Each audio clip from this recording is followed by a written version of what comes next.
What's up, guys? I'm John Kuiper. I'm running for governor of New Hampshire. And I got Adrienne here, who I met around Christmas. Mm-hmm. Yeah, at our local, we live in Newmarket, at our local cafe, Crack Skulls. And this is kind of a funny story because Adrienne came up to me and said, hey, I heard you're running for governor, which I always love it when people say that to me. And so without asking her who she was or where she worked or anything, I went to tell her my whole spiel, which involved, explaining who Joyce Craig was and this city of Manchester. And then Adrienne sort of said, what I do? And I said, no. And she said, I work for Joyce Craig at the city of Manchester. And if maybe you want to describe the job that you held until very recently. Yes. Are you allergic to cats or anything? A little bit, but Okay. it's okay. If I don't rub it in my eye, I'm probably okay. Duck. So yeah, why don't you describe your job title and what that was like, and Yeah. Love to, yeah. So I moved back home to New Hampshire. I'd been in Boston for about 25 years, came back to the Seacoast area, and then took a job in Manchester as their director of homelessness initiatives, which was a position they only had one person in before. So it was a new thing to have a dedicated director level position. That was a big deal, which is great. That first person lasted about as long as I did, about a year and a half before what she was working on, which was a valiant effort. Anyone who does this kind of work has to be kind of shooting from the hip and rolling with the punches and dealing with a whole lot of feedback and pushback. But what she was doing was going in, I'm sure, some sort of a direction, and at some point the administration wasn't happy with it, and it became untenable, and she resigned. So I had a similar situation, but a different administration. So I was hired on with Joyce Craig. I came in November of 2022, so about a year and a half All right, ago, November 16 months 2022, ago. yep. And there was a lot of alignment between myself and that administration. I worked really closely with the fire chief. He was my boss for a while. And then we petitioned to the board of mayor and aldermen, because there are decision makers about everything, for my role to actually get out from underneath the fire department, because the fire department was like, I don't have any business working with homelessness here. We got to get back to our other makes stuff. sense.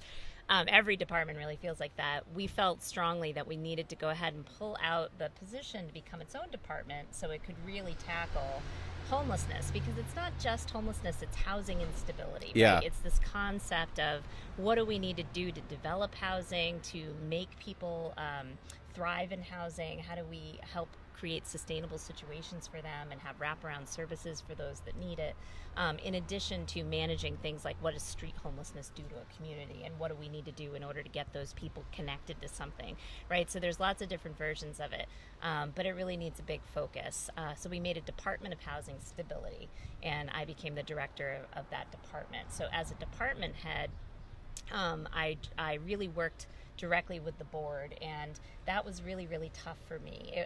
As Joyce Craig left this past December, January, and a new administration came in with Mayor Jay Rouet, it was a real shift. I mean, it was a political shift. We were going to a Republican mayor, and there was a whole bunch of board seats that were up in the air. We had 3 people running for mayor, so the people who did not win, their seats were gone. Oh, 3 of the aldermen were running for mayor. And I guess they I were did not 3 realize that. supporters of mine, Oh, right? okay. So that was 3 of our really good aldermen. That Will Stewart. Will Stewart, Kevin Kavanaugh, Oh, he was. and June Trisciani. Okay. So they were like huge supporters of mine and huge people on the board. They were just really important board members. So because they threw their hat in for mayor and lost, those seats all became up in the air. Oh, wow. A couple people retired from the board. Some Dems that were really supportive of me as well just ended up retiring. So it was just this perfect storm. We have 7 people now on the board that are just block voting in this really conservative anti-homelessness way. Yeah. They're anti a bunch of other things too, but I'll just focus on the homelessness part.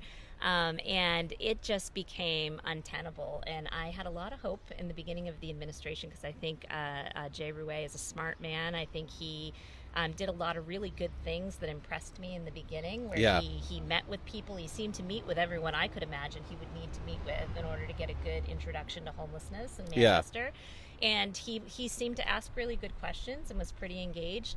Around the time of the State of the City address, which is a common thing that happens when someone becomes mayor, That was a real eye-opener for me because he gave a State of the City address that was all focused on homelessness. There were eight or nine different points there he made, and none of them had I been consulted with on. So I thought that that was really interesting, and a lot of it was contradictory. Like, so Yeah. for example, there was something that was said that I was like, oh, well, that sounds cool. Homelessness court, right? How do we create a homeless court in addition to what we have in place with drug court and mental health court in New Hampshire? How do we do a homeless court? And I was thinking, oh, I know about homeless court. We had one at Pine Street Inn, in the Boston area.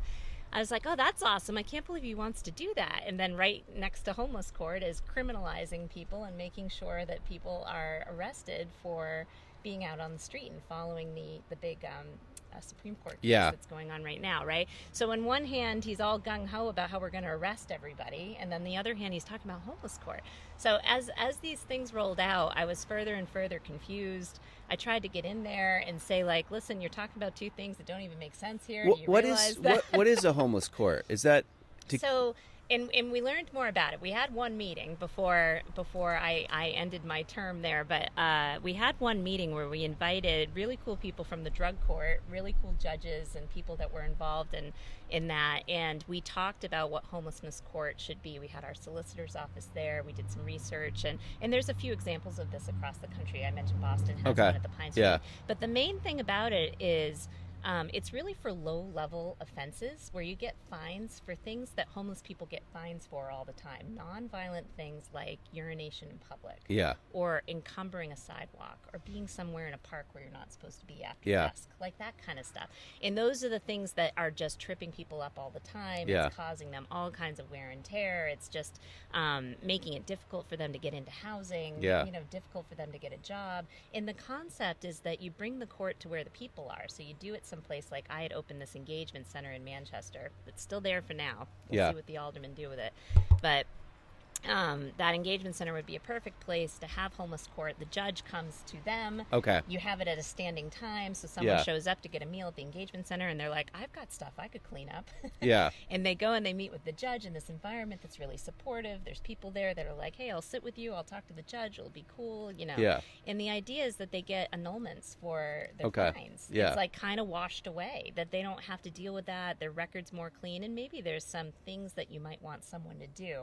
But I think the administration was really psyched about that we'd be able to enforce a whole bunch of things on them. And something that I pointed out that was unpopular was that there's not a whole lot of things you can enforce. So, for example, if you're a street homeless person and the mayor would really like you to stop urinating outside, well, we don't have a place for them to urinate inside when the engagement center's not open. Right?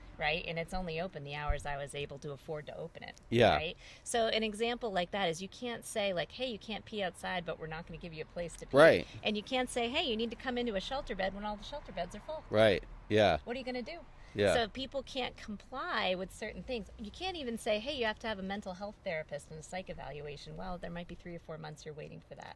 So there's the resources are not there. So my common sense and know-how about that kind of stuff was a real head bumper for the administration, because they were like, no, this is supposed to be easy. We're just going to be locking up people, slapping, things on them, and this is going to be an easy way. Like, we're only going to work with you if you work with us, kind of thing. And so my opinion, which is shared by the bulk of the other people that do this work and the other folks that do drug court and all this kind of stuff, we were kind of like, I don't think you understand how this works. I think there seems to be a lot of misconception that homeless people are there due to some desire to not pay bills, or also maybe they've just drank, or I don't know, gambled or drugged all their money away, and now it's it's a totally a personal failure on their end, and we owe them nothing as a society. And it's definitely frustrating, because I think we both obviously know that is not true. But what do you think are some ways to sort of overcome that stigma? I mean, one thing that's really been bothering me lately is just the lack of empathy. I randomly joined this Dover Facebook group because I wanted to promote some governor stuff. And there's this one guy in there who sort of runs this group, and he's just constantly keeping an eye out in this warming center, this one center. And Willard Warming Yeah. Center or whatever, and he's just constantly watching, posting about if the police go there, and just constantly disparaging the homeless people that Yeah, that's the big one that's in the news, right? Yeah, and it just There's people camping outside. and everyone that just piles on with these comments about these people and how, if they just got sober, then everything would be fine, and they just need to get a job, and somebody even posted the other day about how it should be just mandatory rehab for anyone that's homeless, 6 months, and it's like, first of all, I am willing to bet that there's not money for that. And then, or what, you know what I mean? Like, that's going to cost money, like all these things. And just, it seems like there's such a disconnect from the average person in their home when they see homeless people, and they just have this like misconception about everything. Yeah, and I can appreciate the disconnect. When I see things that I have no business knowing anything about, I make a lot of weird assumptions about it too. You know what I mean? Like, well, why can't you just do this? But it's just, people have to appreciate this is actually like a field of work. There's a social study to this. People like myself have been doing this work for decades and decades. We have degrees where we've learned about how to engage with folks and understand their situation. My particular angle of this is a clinical angle. So what I have done in my career is I've sat with people and I've understood their stories in a very deep way. I've understood their diagnoses of mental health and addiction issues, and I know a little bit more about the circumstances behind the homelessness and the trauma that occurs and what that does to folks. And the other part is data, right? So there's lots of macro efforts to count data. There's a lot of groups that are doing this, and HUD does this well. And the VA has done this well in the last 10 years. They've reduced homelessness by 50%. Wow. It starts with data, and then it starts with what we call best practices, which evolve over time. Like some of our best practices now, we were doing the exact opposite thing 6 years ago, right? Because it's not always intuitive. It's not, you know what I mean? We used to say we had to clean everybody up and get them a job and get them an income and have them become sober before they could go into housing. Well, then we found out that was going to take too freaking long. Right. So we had to figure out something else, and that's when it became housing first, meaning put them in a house, wrap around services for them, and figure out how you can work with them to sustain the housing. Now that there's a housing crunch, there's not enough landlords being willing, they start to talk about something called income now, which means how do you get people a job without barriers so at least they get an income and then they can get into a market rate apartment. So these are the things that evolve over time. But the idea is that there's a certain group and body who are on top of the best practices as they evolve. And they're measuring it, and they're pivoting, and they're doing the stuff just like you do with infectious disease management or anything else, right? And they're doing that and applying it. And you have to appreciate that these people that govern us from, HUD, they get it, and they're looking at these numbers, and the VA is such a good example I tried to use so much with the board because people are more sympathetic to the veteran population, right?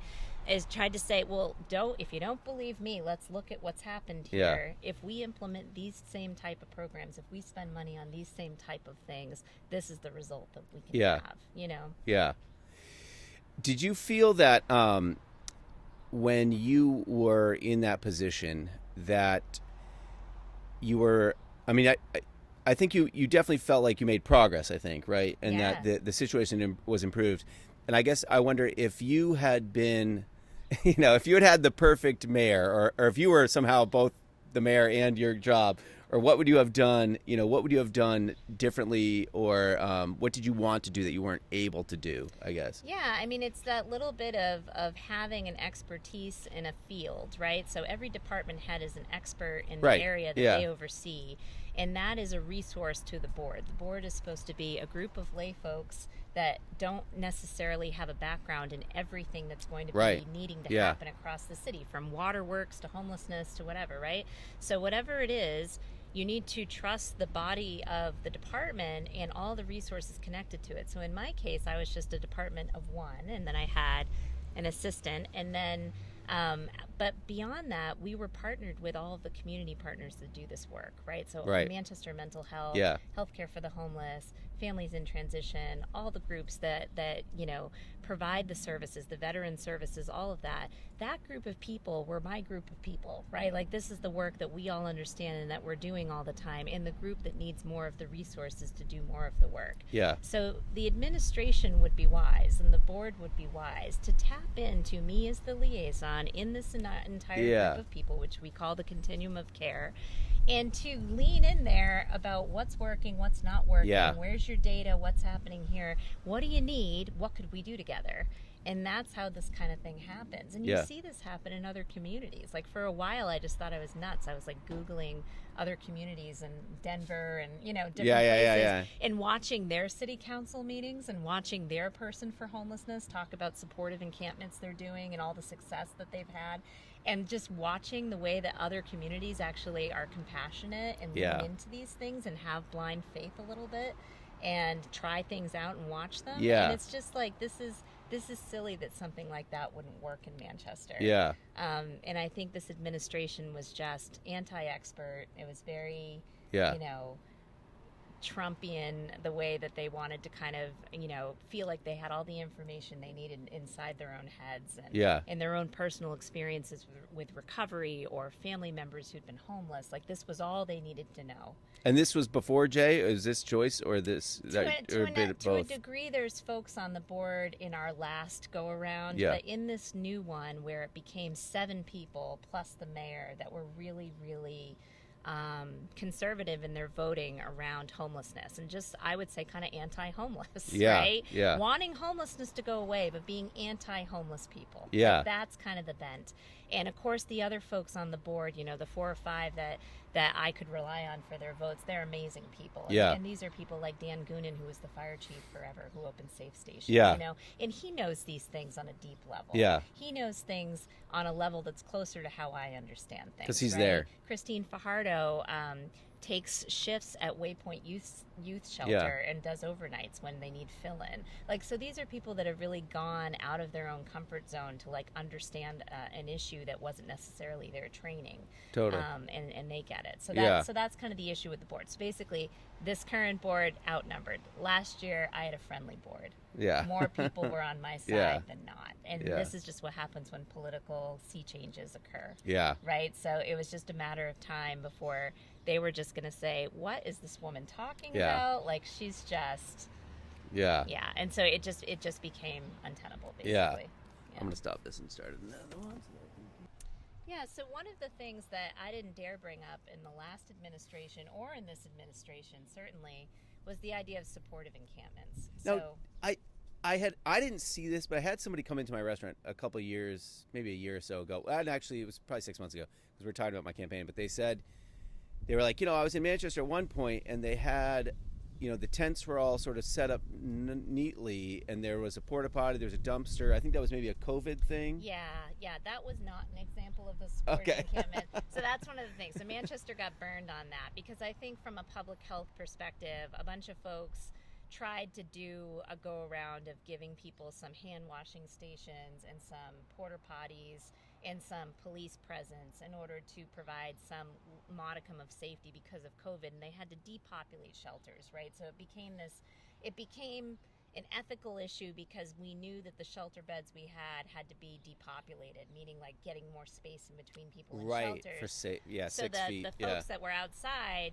it became this thing where they needed to have something. So they put those things in place.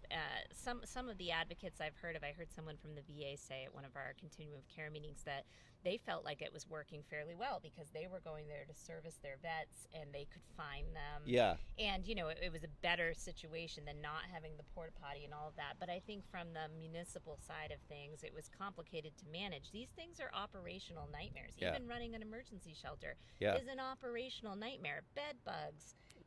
Fights that can happen. How are you going to hold someone accountable to keeping their bed if they don't follow the rules? And people put needles down the toilet. Like these are really tough things to handle. So likewise, you can't just throw a porta potty in some place and think that everything's going to be managed. Yeah. But the idea is that there are places that do supportive encampments well, and what it means is there's a lot of resources that are. So for example, bathrooms have to have monitors.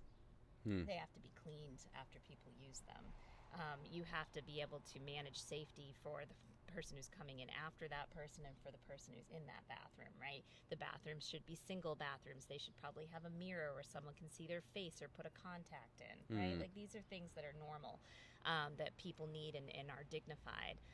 They need to have showers. They need to have clean places for the trash to go. There's lots of pieces of that. Safety, maybe cameras are a thing. Like a lot of times, like I've operated places where people have really appreciated the use of cameras because it protects them. Right. And sometimes when we have an encampment like we did in Manchester, though it was outside of the families in transition shelter, they picked that spot because it was well camered as well. You know what I mean? So it was a safe spot where they were visible. So these are all the things that a place can do, but it takes a boatload of money and service providers to do it, and that's the biggest rub. Is that? Do you think it's more expensive than just, let's say, if you had the money to just build like single room occupancy apartments? So same thing. So basically, there's a percentage of the population. When we were talking about before, we were talking about how 540 people are homeless in Manchester. A large group of those folks are in shelters, meaning they're living in institutions where there's a whole bunch of rules and they're staying in shelter beds. Then there's a group of people that even when some of those shelter beds are open, don't choose to stay in them, right? And 140 of those folks are in Manchester staying outside. Some of them might want a bed and can't get one. Some of them, even when there is a bed, is like, no thanks, I'd rather be outside. And the reason for that is sometimes the rules in the institutional setting are too tight, and it's not something that's conducive to someone with a trauma history or someone with an active addiction, where if you're using anything with fentanyl or anything like that, you need to kind of get high every couple of hours or whatever it is. And maybe there's other survival things you need to be doing, and those are things that people are dependent on for their survival. So in those situations where people are not staying in shelters, that smaller group of folks that are maybe more complicated, right? Have more mental health issues, more substance abuse issues, are less tolerant of institutional settings. If we were to house them either in a temporary way or in a permanent way, they're probably going to need supportive housing. So whether it's an encampment, a shelter, or a house like an SRO, like a single room occupancy, it needs to be supported. And what that means is not only does it need to be like 30% of your income, which could be zero if your income is zero. Yeah. It also needs to be supported by case managers and other kinds of people, maybe some mental health people, maybe some substance use intervention people, in the way that when any of those things are happening, that those services can come in and kind of keep people afloat and help them steer in the right direction. Maybe they can move out of a supportive environment into an independent environment. That's the goal, rehabilitation. So the group of folks that need supportive, expensive services are a smaller group of people than the entire homelessness population. So we need supportive answers, whether it's encampment, shelter, or housing, and then we need independent answers, which is affordable housing. Just affordable for housing. Families, people, market rate, whatever it is, it needs to be affordable. Out of those 500 or so, what percentage, if you had just a one-bedroom apartment, no services, how many of those 500 or so would be fine, and how many need the supportive? I think the bulk of the people would be fine. It's that they don't have them. So for example, even in our shelter, which I would say we catered to more of that more complex population, that's why we opened the emergency shelter that I was running in the engagement center. We took a bunch of folks that were living outside, and we made it easier for them to come in to our shelter than they might a different shelter in Manchester. And that group of people, amongst them, we had a whole bunch of people that some of them had jobs, some of them had decent income, some of them had no substance use issues, some of them had a voucher, and we couldn't find them an apartment with that voucher. So there's one woman that we had with us for almost the entire year. She's probably still there right now. She's, maybe almost elderly and significant mental health issues, significant physical issues, significant physical disabilities where she needs like a first room or first floor, or a handicap accessible unit. She's had a voucher. They extended the voucher 3 times. That's the max you can extend it. Countless applications made. She never refused a unit. They always refused her for whatever reason. And ultimately, there was no appropriate housing that voucher could be used for. Now the voucher's gone; she doesn't have it anymore. So she's got to reapply. Well, she's along the way too. You applied all the things as a safeguard, right? So she had great case managers doing all this housing navigation for Manchester Mental Health, and they do all the things you can. They do this all the time. So they apply to all the Section 8 apartments. They apply to all the subsidized apartments, and eventually, she'll come up on one of those lists. But she's a year in, And Wow. there's no reason for this person to not be housed Yeah. other than the fact that there's no appropriate housing for her. Yeah. I feel like one of the most frustrating things that I've run into in the last, I don't know, month or so is that I go to these meetings of towns that don't really have homeless people in them, and in towns that have, I would say, plenty of money. And I go to these Democrat groups and I say, here's all the reasons why we need more housing. Homeless people, inflation, I can't get enough workers, I want to buy a house, blah, blah, blah, blah. And it's so funny because this has happened twice in 1 week where I get through the whole spiel, 20, 30-minute spiel about housing. And they go, and these are always baby boomers, and they go, yeah, that's great, but like we don't want any more houses in our town.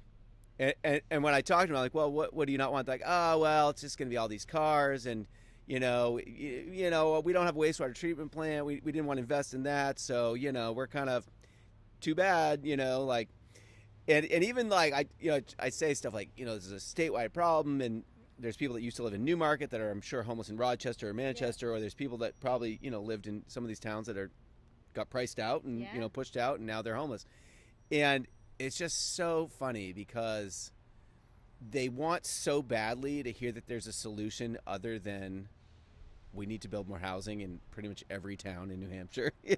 I mean, even one of our people are dying to hear a different solution. Yeah, and like one of our state reps in this town, I said, the only reason that there's homeless people is because there's not enough housing. And he said, oh, it's more complicated than that. Like, there's other factors. And I'm like, it's supply and demand. There's no world in which you can explain to me how we're going to solve the homeless problem without building more houses. And some of those houses are probably going to be in your town or in your city. And then the other thing, too, it's like a lot of people will say, oh, well, Manchester and Nashua, like, they should just build them there. And, like, we don't want those buildings in our town. And it's really frustrating because some of these people consider themselves very progressive Democrats and love to talk about how great they are and how much better they are than the Republicans. And it's just come to this, like, realization that it's not really a Democratic or Republican problem or solution. It's in some ways generational, that, one generation failed to build enough housing for the next generation and now doesn't want to accept that the outcome is sort of shanty towns. If you don't build enough housing, it's not that the people stop existing or that they run away somewhere or, I mean, because I would assume, and I don't know if you even know this, but presumably most of the homeless in Manchester are from Manchester, or at least from New Hampshire. They really are, yeah, and that's true across the country. So, like, as people come into our programming, we're surveying them on how long they've been in Manchester, and it's funny because people will say things like, "Well, if they didn't go to high school here, they're not from Manchester." Like, it's just like bizarre, right? So it's, but we think of it like, how long have you been homeless? How long have you been homeless in Manchester? And if somebody's been homeless in Manchester for more than 3 months, then they're pretty much kind of here. Yeah. And people have the choice to go live wherever they want to, as we all do, right? So. Some people will move, every couple weeks to a new community, but that's a very tiny transient group of folks. Most people are in the community where they are accessing shelter and looking for support. And sure, if you live in a town where there are no supports like that, then probably you're going to migrate to where there's public transportation or there's other kinds of free food available, things like that, because walkable areas, because that's going to be something where you can get your needs met. So it's true, people will come from other places, but whenever you survey them, the majority of the folks are from the area. Yeah.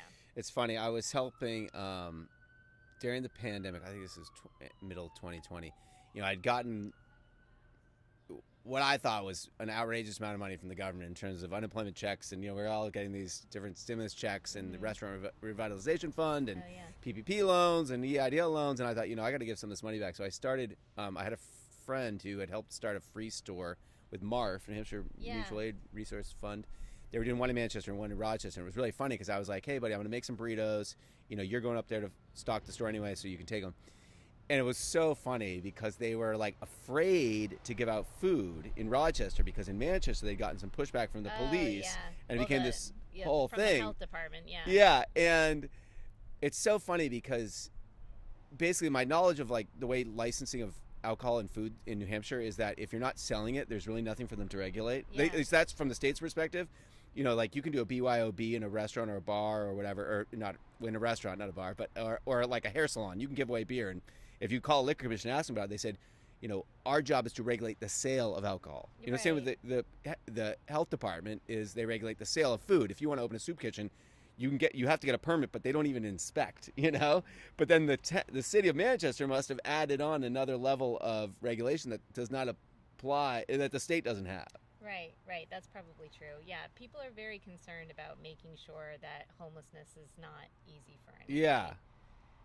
So it's just all part of that. What can we use for regulation? What do we have in place for ordinances, and how can we enforce it? If you had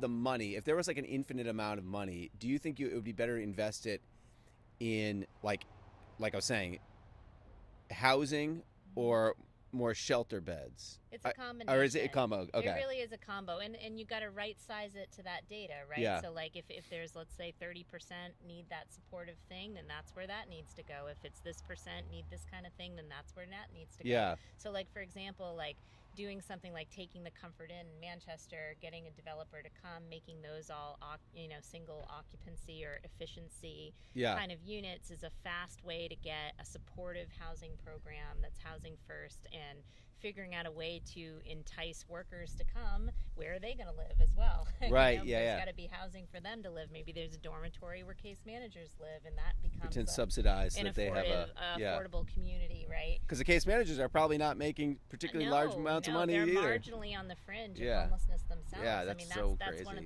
the most difficult things of even operationalizing programming, is that a lot of the folks that provide the services to the people either have histories of this, which is fantastic, but potentially how they're paid currently, or what we have to pay them, is putting them marginally housed as well. Yeah. So it's like a very slippery slope where I can't tell you the amount of times in my career that I've had HR situations where we've had one of our amazing workers like fall into homelessness while they're working there, and we're trying to figure out how we're going to service them / employ them at the same time. Yeah. So wow. It's a really complicated thing, and we just need people to get on the other side of this with us and appreciate what's going on, because if they sat down with people that are in leadership roles that can really succinctly show the data and explain the situation that everybody knows like the back of their hand, like they should, I think the business community is more open to that, right? Yeah. Like this group of like non-decision making people out there are a little bit more level-headed about this, because it's really just data and money and decisions. It's practical, right? But you have to trust the people that do the work, and you have to put your own personal bias aside, and that's not what happens in government, right? I think it's really hard too. I mean, I worked in Vermont for the Howard Center doing some. I was a substitute residential counselor for mainly formerly homeless, people with mental illness, and I found one of the hardest things is, they're not all kind. I mean, and part of mental illness can be this, a little testy, right, and sometimes you're thinking, oh man, we're doing all this stuff for these people and they're not grateful, but it's not really that they're not grateful. It's just they're suffering from the severe mental illness, and sometimes it's hard to separate the mental illness from the person and realize, there's humanity there and stuff. I think it comes down to that idea of like who's deserving and who's not deserving. And I think that people want to say people are deserving of the support they get, when really from the angle of the providers and the people that do this work is it's not about who's deserving and not deserving. Everyone is in this situation. We have a responsibility to that. And I think there's a fundamental understanding that, people are innately good, and then there's circumstances and trauma and other kinds of things that layer on that maybe make some of their behaviors not so good. Yeah. I mean, there's definitely some bad actors out there. There's definitely some people I've worked with before that I can say I did not like. Yeah. But it didn't mean I didn't love them. Yeah. Right? I might not have liked them all the time, but it's a very different thing. And there's a lot of moments where and that's what's hard about doing this work too. There's a lot of moments where you're in this kind of interaction with people where they're not grateful. And it's a small percentage. I don't think, but there's moments like that. It doesn't matter. There's still a lot of love and compassion for them, because we deeply understand the circumstances that have caused that. And we also have seen people change, and we have seen, massive people come back to us years later and say, thank you for, putting those restrictions on me the way that you did, or thanks for not letting me get away with this, and I was able to do this, and now I can see my kid and whatever. Yeah. Right? Like, so this is stuff that happens. Yeah. But not everyone feels like people all deserve any sort of second chance, and that's really complicated when you've got decision makers and mayors and people that say that they're in recovery. Yeah. And they themselves have been doing things they're very not proud of. And because they had a lot of resources behind them, it was fairly decent stint of being able to get back into to good society, and they can't even fathom what it's like for someone who doesn't have those resources. Yeah, it's definitely there's a real empathy gap and a lack of just lack of being able to walk in someone's shoes on a baseline. And I mean, one thing that I try to tell people is, I don't know what the percentage would be, but I'd be willing to say 40% of the population of New Hampshire is one medical tragedy away from being homeless. You know, I mean, even I have friends that make good money, but they're, living paycheck to paycheck because they bought a house at 7%, interest or whatever. And I have a feeling that this problem is going to get worse before it gets better. And I don't know if people are fully ready for that. And it just seems like fundamentally lack of housing is just destabilizing to society writ large. And that, crime and just general sort of, almost like a depression. I mean, not just people that are homeless, but I mean, if you're paying 50, 60, 70% of your rent towards, of your income towards rent, at a certain point, you're like, why, what is the point here? I'm never going to be able to get ahead.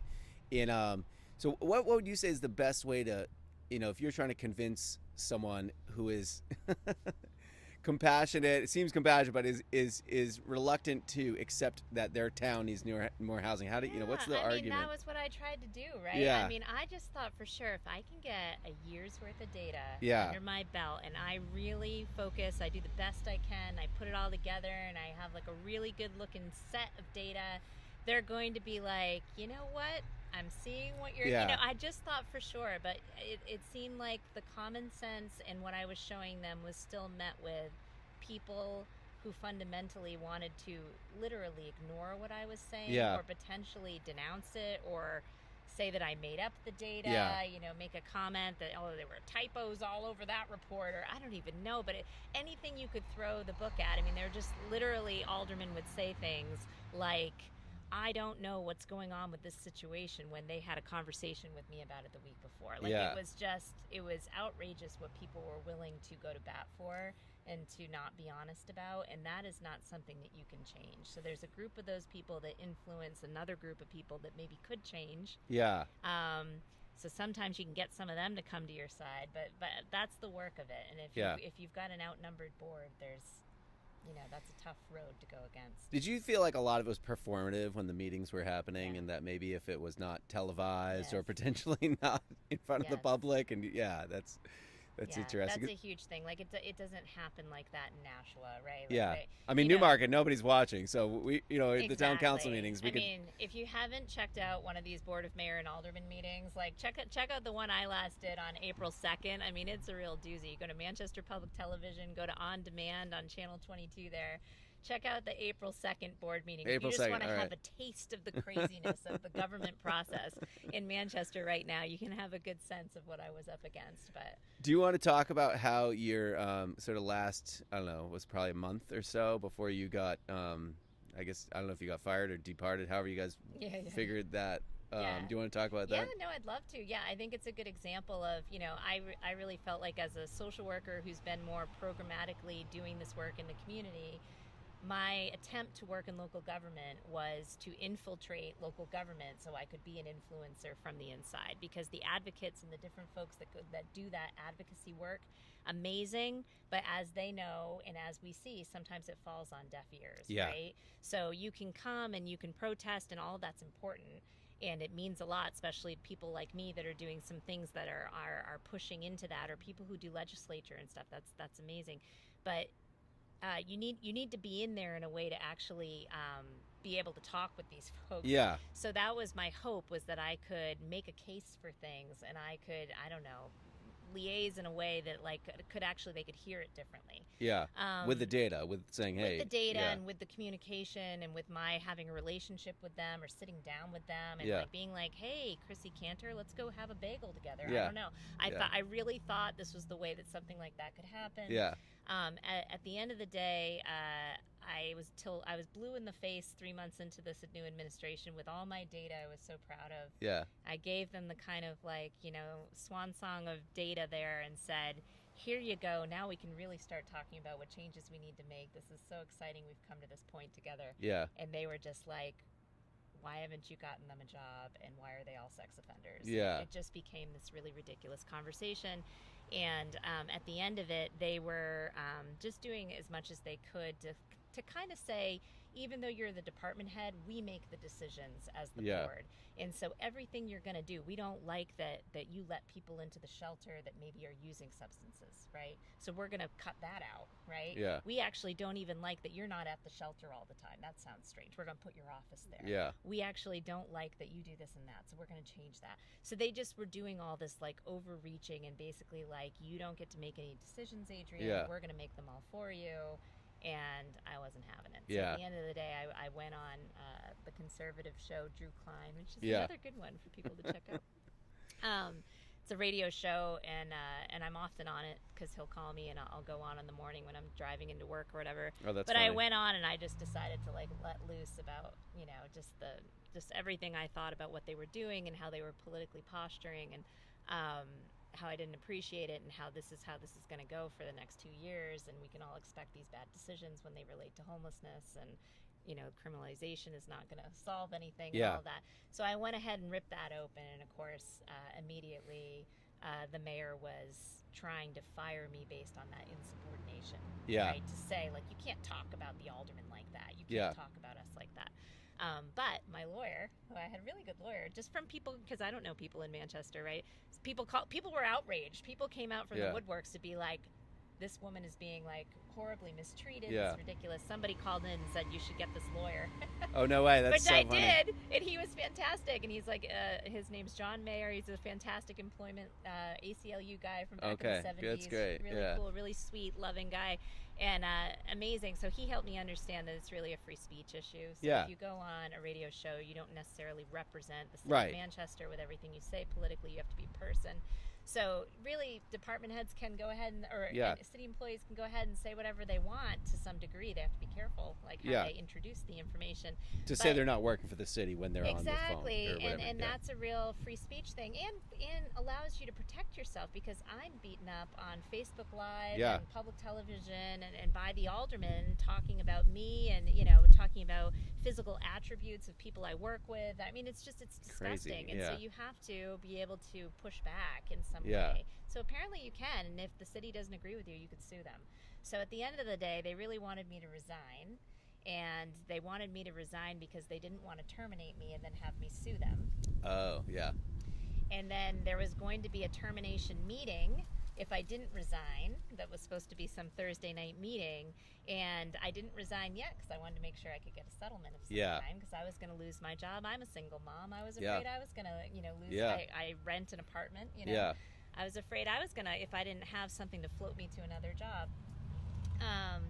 So I was able to secure with my lawyer a settlement, because if it wasn't good enough, then I would have let them terminate me. And then it turned out that a lot of the aldermen that were gung-ho on termination, they were so excited, they started to get cold feet. So by the end of the Thursday night thing, the mayor didn't even have the votes to actually terminate me. So that would have looked horrible. So you can imagine the mayor was like, oh my God, we cannot go to this termination meeting because they're not even going to vote yes. Oh, man. It's going to turn out that I still have the job at the end of the day. And anyway, so it worked out well for me, because I was able to use that leverage and that political push, and there were people out there rallying around it. I got a ton of outpouring of That's support. good. Yeah, I which saw was some great. of it. So even though I couldn't do what I wanted to do in Manchester with homelessness because of this situation, on the way out, I still got to say a lot of things on a platform, and I really got to stir up a conversation that I hope continues there. Well, and I think just for city employees of Manchester and the state of New Hampshire to know that you can go on a radio show and speak your mind. I mean, the aldermen and the town councils should all understand that that's a free speech issue, and that if you're, embarrassed to be talked about on the radio, don't do stupid things. I like gotta don't tell be. you, is one of the things I'm most proud of, and I felt so good to talk like that because there's not enough of us changing the narrative of Yeah, this stuff. There's 100%. not enough of you Yeah. running for things. There's not enough of these kinds of conversations out there that people are listening to. Yeah. It's really dominated by this conservative lens, and that is the narrative that everyone's hearing and believing is understood by everyone. When there's this whole group of us on the other side of things, on the right side of things, are often very passive. Yeah. And we're tired. Yeah. We are tired. Not a lot of people are willing to do a job like what I did because I got pummeled for it. Yeah. You know what I mean? Like that's not everyone's, and I'm not even sure I would ever even sign up to do something like this again. Yeah. It was a disaster. Yeah. But anyways, more of the radio show stuff. Call Drew Klein. Get on. I was on his show actually. Yeah, I was I on. really like him. He did an interview. And it's a good conservative. Yeah, he was body cool to actually. talk to. He really. It was a good interview, and yeah, he. I felt like he wasn't trying to just fight with me. You know what I mean? It wasn't like an antagonistic relationship. But yeah, I mean, I think that's one of the reasons I'm running for governor is to just change the narrative about so many of these discussions. Yes. And I mean, like I kind of said earlier, a lot of it I'm finding is really generational. It's younger folks realizing that the system is broken, the system of housing is broken. I mean, political systems are broken, and that the baby boomers have been in charge for the last several decades, and that they seem unwilling to recognize the damage that they have done to society. And that, and I've said this in a previous video, is like, what is the legacy of the baby boomers going to be? Is it going to be homelessness and division? And I mean, if they don't figure this out in the next decade, or let us take over to fix these problems, then that will be their legacy. And I don't think they want that. So what are you going to be up to now? Well, I took some time just to kind of de-Manchesterize, so I'm just decompressing. I feel like it's only been a week and a half or something since all this shut down. Has it only been? Okay. So it really has. And still, I'm still in the news. I mean, it's a ridiculous thing. So eventually it'll start to wean away. But it's, I'm happy to be back over here. Yeah. And just plotting my new thing. And I'm sure I'll want to continue to want to change systems and work with kind of what's going on with homelessness. And I'm not really sure, where I'll do that, if it'll be more of like a consultation kind of situation, or work for more of like the national effort to do that kind of stuff. But anyways. Well, hopefully you learned a lot in Manchester about what does and doesn't work. And I really did. Yeah, that's great. Yeah. Well, thank you so much for being on the show. This is actually the first interview that I've done like this. So. Oh, cool. Yeah, it was fun. Yeah, have me. I'm just, down the street, so have me over anytime. Yeah, thanks so much. See you guys.